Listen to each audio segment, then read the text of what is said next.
Calcutta right, সেটা তো সবচেয়ে বিখ্যাত। আর একটা রাইটের কথাও আমরা সবাই খুব বলি, সেটা হচ্ছে কি নোয়াখালী রাইট, কারণ সেটা নিয়ে সবচেয়ে বেশি লেখালেখি হয়েছে বা সবচেয়ে বেশি অ্যাকাউন্ট আমাদের কাছে আছে। সাইমালটেনিয়াসলি সেই সময়ে 46-এ কিন্তু বিহারেও একটা কিন্তু বিরাট বড় রাইট হয়েছিল, বিহারেও কিন্তু একটা বিশাল বড় দাঙ্গা হয়েছিল। তো সেই দাঙ্গাটা যদি আমরা কি হয়েছিল, কেন হয়েছিল, সেটাকে যদি আমরা নাও বলি, কারণ আমি আজকে বিহারিরা বাংলাদেশে কি অবস্থা আছে সেটা নিয়ে বলবো, যেটা এখানে বলা সেটা হচ্ছে গিয়ে যে এই যে বিহারিরা তারা হচ্ছে গিয়ে অফিসিয়াল ডকুমেন্টে বা আর্কাইভাল সোর্সে তাদেরকে বলা হয়েছে নন বেঙ্গলি রেফিউজিস। তো এদেরকে কিন্তু নেশন স্টেট তাদের খুব একটা দায় আছে বলে ভাবেনি প্রথম থেকে। 2 নম্বর যেটা, যে নেশন স্টেট খুব একটা বদারও করেনি যে তাদের কি হবে না হবে ইত্যাদি ইত্যাদি। এবং আমরা যদি প্রাইমারি সোর্স দেখি বাংলাদেশে, আমার যিনি আগের বক্তা আছেন যিনি বাংলাদেশ নিয়ে বললেন, আপনারা নিশ্চয়ই নোটিস করেছেন যে তিনি কিন্তু বাঙালিদেরকে নিয়ে বলেছেন যে বাঙালিরাই কিন্তু রেসপন্ডেন্ট ছিল অ্যাজ ইফ। কিন্তু আমরা যদি এখনকার বাংলাদেশের স্ট্যাটিস্টিক্স দেখি, এখন এই মুহূর্তে বাংলাদেশে বিহারিরা আছেন 5 লক্ষ, তো সেই সংখ্যাটা কিন্তু বিরাট। তো এই যে বিহারিরা, এই বিহারিদেরকে নিয়ে কথা বলা খুব জরুরি, কারণ যেটাকে আমরা বলি যে লং ইম্প্যাক্ট অফ পার্টিশন, যেটা আমার মনে হয় যে ভারতের ক্ষেত্রে বোঝা যায় এখন আসামে, এবং বাংলাদেশ ক্ষেত্রে এখন বোঝা যায় এই বিহারিদের নিয়ে। আর বোধহয় কোনো কমিউনিটির মধ্যে এই রোজকার যে দেশভাগ যাপন, সেটা বোধহয় আমরা সেরকম ছবি দেখতে পাই না। তো এই বিহারিদের কথা বলতে গেলে যেটা বলতে হয় যে বিহারিরা যে শুধু দেশভাগের সময় মাইগ্রেট করেছিল সেটা কিন্তু সত্যি নয়। তার কারণ যেই সময়টা প্রথম ওই ইস্ট বেঙ্গলে রেলওয়ে তৈরি করা শুরু হয়েছিল, সেটা 1826 বা 28, ওই সময় কিন্তু আমরা জানি যে বিহারিরা খুব কর্মঠ, খুব দক্ষ, এবং ওরা খুব ওই শক্তিশালী কাজ করতে পারে বলছেন। তো ওই সময় থেকে কিন্তু বিহারি মাইগ্রেশন শুরু হয়। কিন্তু দেশভাগের ফলে যেটা হয় যে বিহারিরা সবসময় চেয়েছিলেন পশ্চিম পাকিস্তানে যেতে, তারা যেহেতু সেটা যেতে পারেননি, সুতরাং ওরা অপ্ট করেছিল নিয়ারার পাকিস্তানের জন্য, মানে কাছের পাকিস্তানের জন্য। যদিও ওরা কিন্তু অত ভালোবাসতো না হচ্ছে গিয়ে মানে পূর্ব দিকে যেতে, মানে ওদের একটা স্লোগান ছিল আর কি, যে যেখানেই যাও পূর্ব দিকে যেও না। কিন্তু বেচারাদের কোনো অপশন ছিল না পূর্ব দিকে যাওয়া ছাড়া, কারণ আমরা জানি যে পাঞ্জাবের দিকটায় ওয়ান টাইম ফ্লাশ হয়েছিল, একবারই লোকে গেছিল এবং পপুলেশন এক্সচেঞ্জ হয়েছিল, সুতরাং তাদের ব্যাপারটা, তাদের গল্পটা পুরো আলাদা ছিল। হ্যাঁ, আমি স্কিপ করছি এগুলো ইচ্ছে করে, কারণ এগুলো বলা হয়েছে। তো এই ছবিগুলো দেখুন, এই ছবিটা খুব ইন্টারেস্টিং, সেটা হচ্ছে যে 14ই আগস্টে ঢাকার ছবি। তো এই ছবিগুলো, এটা কমলাপুর স্টেশনের ছবি, এটা পাকিস্তান থেকে পেয়েছি আমি। তো এই ছবিগুলো যে আমরা যদি দেখি, তাহলে কিন্তু এই ছবিগুলোর মধ্যে কোথাও খুব টেনশন বা সবাই খুব মানে টেনশন করছে, চিন্তা করছে বা দুর্বিষহ অবস্থায় আছে, এরকম কিন্তু কোনো ছবি নেই। বরং ছবিটা ভালো করে দেখলে বোঝা যাচ্ছে যে সবাই বেশ আনন্দেই আছে, ঠিকই আছে, কমফোর্টেবল আছে, অত বিপদ টিপদ হবে বলে কেউ ভাবছে না। তো এরকম একটা কিন্তু পিকচার আমরা দেখতে পাচ্ছি হচ্ছে 14ই আগস্ট 1947-এ। তো এই যে দেখুন, আমি দুটো ছবি দিয়েছি, একটা 1950 সালের ছবি, আর একটা হচ্ছে 2023 সালে। এটা ডান দিকের ছবিটা আমার ফিল্ড ওয়ার্কের ছবি, আমি লাস্ট বার যে বাংলাদেশ যেতে পেরেছিলাম তার ছবি। হ্যাঁ, তো এই ছবি দুটোর ডিফারেন্স বোঝানোর জন্য আমি 5 মিনিট একটু বলি।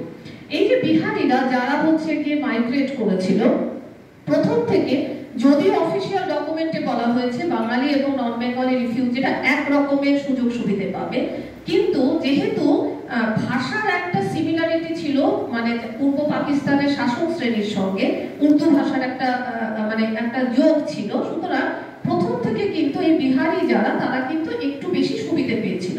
কিরকম সুবিধা পেয়েছিল? যেমন বিহারিরা যখন যাতায়াত করতো ট্রেনে, ওরা বিনা পয়সায় যাতায়াত করতে পারতো, তো ওদেরকে কোনো টিকিট কিনতে হতো না। 2 নম্বর হচ্ছে যে বিহারিরা বিশ্বাস করতো যে পশ্চিম পাকিস্তানিরাই ওদের আসল রক্ষাকর্তা, বা তারাই পাকিস্তানকে ওন করে, সুতরাং তারা কিন্তু কখনো বাঙালি সংস্কৃতি বা বাংলা ভাষা ওইগুলোকে আত্মস্থ করার চেষ্টা করে। তার প্রথম রিফ্লেকশন দেখা যায় যখন 52 সালে ভাষা আন্দোলন হয়, সেই সময় কিন্তু আমরা দেখতে পাই যে পশ্চিম পাকিস্তানের এজেন্ট হিসেবে ওরা কাজ করেছিল। আর পশ্চিম পাকিস্তান কেন ওদেরকে মানে আঁকড়ে নেওয়ার চেষ্টা করেছিল, বা ওদেরকে কখনো বাঙালিদের সঙ্গে সেইভাবে মেশার সুযোগই করে দেয়নি? কি করেছিল? যে সময় বাঙালি উদ্বাস্তুরা, আমরা সবাই জানি যে পরিমাণে হিন্দু এপারে চলে এসেছিল, এখান থেকে মুসলমান ওই পারে যাওয়ার কিন্তু সংখ্যা অনেক কম ছিল, যে কারণে আমরা ইতিহাসের ভাষায় যেটাকে বলি ল্যান্ডম্যান রেশিও, মানে যত জমি এবং যত মানুষ, ওই রেশিওটা কিন্তু এখনকার বাংলাদেশে তখনকার পূর্ববঙ্গে কমফোর্টেবল ছিল। তো যেখানে বাঙালি উদ্বাস্তু যারা ছিল তারা হচ্ছে গিয়ে স্যার জানেন আরো, তারা যে খালি বাড়িগুলো সেগুলোতে থাকতে শুরু করেছিল, পরে হচ্ছে গিয়ে অ্যাকুইজিশন করছে হচ্ছে ওখানকার সরকার, তাদের মধ্যে ডিস্ট্রিবিউট করছে ওই বাড়িগুলো। কিন্তু প্রথম থেকে এই বিহারিদের জন্য, মানে নন বেঙ্গলি যারা মুসলিম, তাদের জন্য মিরপুরে, মোহাম্মদপুরে, চট্টগ্রামে, তারপরে হচ্ছে খুলনায়, বিশেষ করে যেই জায়গাগুলোতে হচ্ছে গিয়ে চটকল ছিল বা কলকারখানা ছিল, কারণ বিহারিরা খুব হচ্ছে গিয়ে ওই গায়ে গতরে খাটতে পারতো, আমরা বাংলায় যেটা বলি। সুতরাং ওরা ভেবেছিল যে পাকিস্তানের যে ইনফ্রাস্ট্রাকচারাল ডেভেলপমেন্ট, সেই ডেভেলপমেন্টে রোগা দুবলা বেচারা, ভীষণ ইমোশনাল, সেন্টিমেন্টাল, যারা সারাক্ষণ দেশ মিস করে আর ভীষণ কনফিউজ, কি করবে বুঝতে পারে না, তাদেরকে দিয়ে ওরকম হার্ড ওয়ার্ক করা কাজ হবে না। সুতরাং ওদের কাছে তুরুপের দাস ছিল হচ্ছে কি নন বেঙ্গলি যারা রেফিউজি তারা, কারণ তারা হচ্ছে পাকিস্তানের যে ইনফ্রাস্ট্রাকচারাল ডেভেলপমেন্ট, মানে রাস্তাঘাট তৈরি, কারণ যেই সময় ধরুন ঢাকা প্রথম প্রভিন্সিয়াল ক্যাপিটাল হয়েছিল, সেই সময়ও কিন্তু আমরা যদি আনিসুজ্জামান স্যার, সিরাজুল ইসলাম চৌধুরী, ওদের আত্মজীবনী পড়ি, তারা সবাই বলছেন যে ওখানে ব্রেড পাওয়া যেত না, ওরা সব হয়ে গেছিলেন, যেটা পুরো বলছে যে একটা স্লিপি টাউন টাইপের ছিল, মানে ওটা শহরই ছিল না। তো সেই সময় কিন্তু একটা সাংঘাতিক প্রেশার ছিল যে এগুলোকে হঠাৎ করে এরকম একটা প্রাদেশিক একটা ক্যাপিটাল তৈরি করতে, প্রভিন্সিয়াল ক্যাপিটাল তৈরি করতে পারে, তার জন্য তো এজেন্টস দায়ী। সুতরাং ওই এজেন্টের কাজ করেছিল হচ্ছে কি এই মানুষগুলো, এবং এরা কিন্তু সবসময় চেষ্টা করেছিল যে এরা যাতে তাদের শাসক শ্রেণী যারা, তাদেরকে খুশি করতে পারে। আর একটা বড় ঘাঁটি ছিল হচ্ছে কি সৈয়দপুর, রংপুর, পার্বতীপুর, আর ওইদিকে হচ্ছে কি সান্তাহার, আমার মায়ের বাড়ি যেখানে ছিল, ওই সান্তাহার রেলওয়ে যে ঘাঁটি, কারণ বিহারিরা প্রথম থেকে কিন্তু রেলওয়েতে একটা জব করতো, বা রেলওয়ে জবে কিন্তু একটা ওদের ইনক্লাইনেশন ছিল। তো যেখানে ধরুন বিহারিদের কথা কেউ কিছু বলে না, তো সেখানে আমি একটা ডকুমেন্ট পেয়েছি আর্কাইভে, যে একদিনে নাকি বিহারিরা মাইগ্রেট করেছিল উইথ ফ্যামিলি, সেটা হচ্ছে ৭৫,০০০। হ্যাঁ, তো সেটা থেকে কিন্তু বোঝা যায় যে আসলে ওদের কথা ওইভাবে লেখা হয়নি, ঠিক আছে।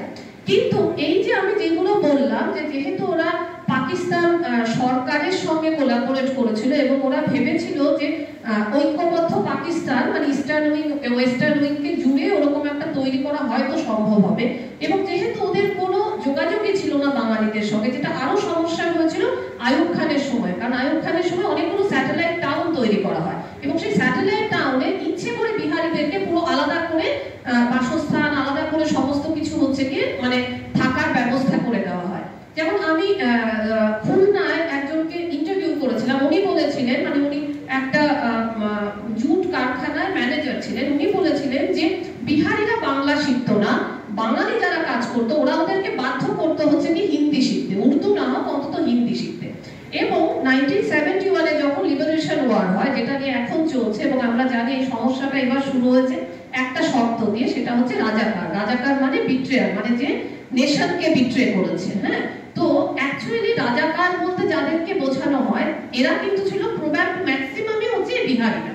তারা হচ্ছে কি কিন্তু এই সেনাবাহিনীদেরকে মহিলাদের যোগান দিত, তারা বলতো যে কে কোথায় মাইগ্রেট করছে, কার কাছ থেকে ধন সম্পদ লুণ্ঠন করা যাবে, ইত্যাদি ইত্যাদি। সুতরাং 1971-এ যে সময় লিবারেশন ওয়ারে বিহারিরা যেটা কল্পনাই করেনি, এগেন বিহারি মানে এখানে শুধু বিহারি নয়, হ্যাঁ, যেমন মিরপুরে এখন যারা আছেন, যারা কাজ করেন হচ্ছে গিয়ে বেনারসির কাজ বা সিল্কের কাজ, তারা কিন্তু, আমি ওনাদেরকে জিজ্ঞেস করেছিলাম যে আপনারা কোথা থেকে আসছে, বলছেন আমরা বিহারি।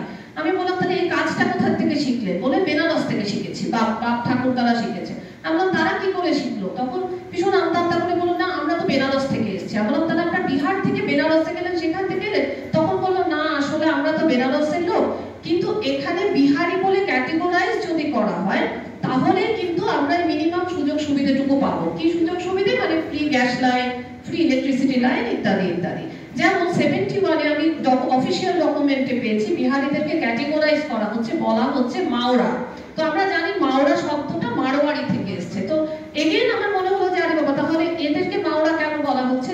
তারপরে দেখলাম যে বিহারি বলে যাদেরকে বলা হয় তাদের অনেকে কিন্তু রাজস্থানের ওই দিক থেকেও মাইগ্রেট করে আছে। সুতরাং এটা যে একটা ডেরোগেটরি কনোটেশন, সেটা কিন্তু অ্যাকচুয়ালি শুরু হলো এর সময় থেকে। এবং যেহেতু এরা এত বছর ধরে কোলাবোরেট করেছে এবং এরা হচ্ছে যে জুট মিলে, দেখুন আমি তখনকার ছবি দিয়েছি, এই জুট মিলের মধ্যে বিহারীরা হচ্ছে তার প্রাণ প্রতিষ্ঠা করেছিল বলছে।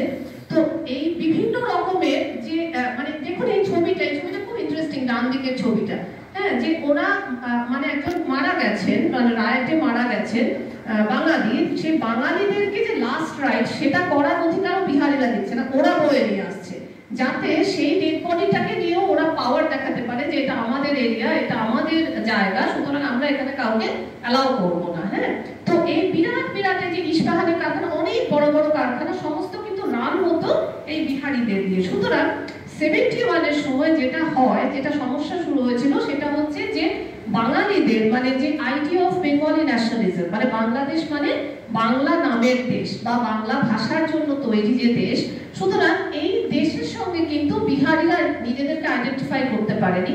তার থেকেও সমস্যার যেটা, সে এই দেশে কিন্তু আবার কেউ বিহারীদেরকে নিজের লোকও ভাবেনি। সুতরাং যেখানে 1951-এ ওরা পাকিস্তানের নাগরিক হয়ে যায়, মানে বাঙালিরাও হয় অবাঙালিরাও হয়, সবাই পাকিস্তানের নাগরিক হয়ে যায়, কারণ পাকিস্তানের যে নাগরিকত্ব আইনে সেখানে কিন্তু আর কোনো ক্লজ ছিল না। আমাদের এখানে এনআরসি-সিএ হচ্ছে যেমন অনেক ক্লজ আছে, তখন যারা মাইগ্রেট করেছিল সবাইকেই হচ্ছে পাকিস্তানের নাগরিক করে দেওয়া হয়েছিল। সুতরাং 71-এ যেই সময় মুক্তিযুদ্ধ হচ্ছে বা বাংলা নামের দেশ তৈরি হচ্ছে, বাংলাদেশ তৈরি হচ্ছে, সেখানে কিন্তু সারপ্রাইজিংলি এই বিহারীরা হঠাৎ করে স্টেটলেস হয়ে গেল। মানে তারা হচ্ছে গিয়ে বললো যে মানে তাদেরকে